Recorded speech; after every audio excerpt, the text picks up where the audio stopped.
CAA নিয়ে যখন রাজনৈতিক মহলে চর্চা জোর চর্চায় এরই মধ্যে তথাগত রায় সোশ্যাল নেটওয়ার্কিং সাইটে একটি পোস্ট ঘিরে বিতর্ক তৈরি হয়েছে। নাগরিকত্ব দেওয়ার আগে সংশয় দূর করতে শারীরিক পরীক্ষার নিদান দিলেন তথাগত রায়। তার বাড়ির সামনে আজ বিক্ষোভ দেখানো হয়। গাইঘাটা থানায় অভিযোগও দায়ের করেছেন মমতা বালা ঠাকুর। তবে পাল্টা তথাগতর পাশে কিন্তু দাঁড়ালেন শান্তনু ঠাকুর।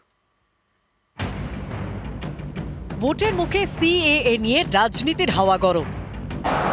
এরই মধ্যে বিজেপি নেতা তথাগত রায়ের পোস্ট ঘিরে তৈরি হয়েছে বিতর্ক। যাতে নাগরিকত্ব দেওয়ার আগে সংশয় দূর করতে শারীরিক পরীক্ষার নিদান দিয়েছেন তথাগত। এর প্রতিবাদে অনেকেই সরব। মঙ্গলবার তথাগতর বাড়ির সামনে বিক্ষোভ দেখান মতুয়াদের একাংশ।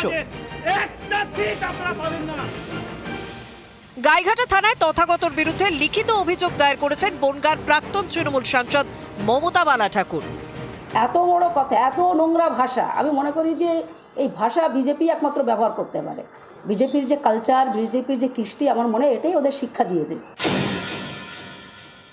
তথাগত দা যে কমেন্টস লিখেছেন সেটা as per the rule direction হিসেবেই করেছেন। কারণ ভারতবর্ষের কেন্দ্রীয় সরকার যে রুল ফ্রেম করেছে তাতে 6 ধর্মের মানুষকে ভারতবর্ষে সিটিজেনশিপ দেওয়ার যে প্রভিশন, সেই প্রভিশন দেওয়া। তো পাশাপাশি তার যদি কোনো ডকুমেন্টস না থাকে তাহলে তাকে বায়োলজিক্যালি চেক করা যেতেই পারে। এখানে আমি কোনো নেগেটিভ কিছু খুঁজে পাই না। এই প্রবীণ মানুষদের কি ভাষণ আর কি বক্তব্য, এটাতে আমরাও লজ্জা পেয়ে যাচ্ছি। আমি জানি না কি উদ্দেশ্যে উনি এগুলো বলে। বয়সেরও তো একটা সম্মান থাকতে হয়। এইটা মাপকাঠি হতে পারে না, এটা রাজনীতি নয়। বিজেপি নেতৃত্ব এই যে চুপ থাকছে, জঘন্য। সিএএ নিয়ে ভোটের মুখে রাজ্য রাজনীতি গরম।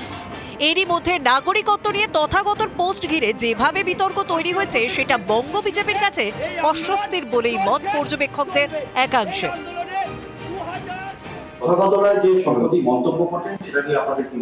আমার জানা নেই কথা, আর জানলেও তো আমি এই নিয়ে কোনো মন্তব্য করলাম না। নিউজ 18 বাংলা।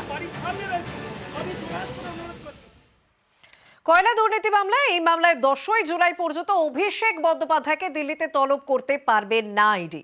স্থগিতাদেশ সুপ্রিম কোর্টে, অর্থাৎ লোকসভা ভোটের সময় অভিষেককে দিল্লিতে ডাকতে পারবে না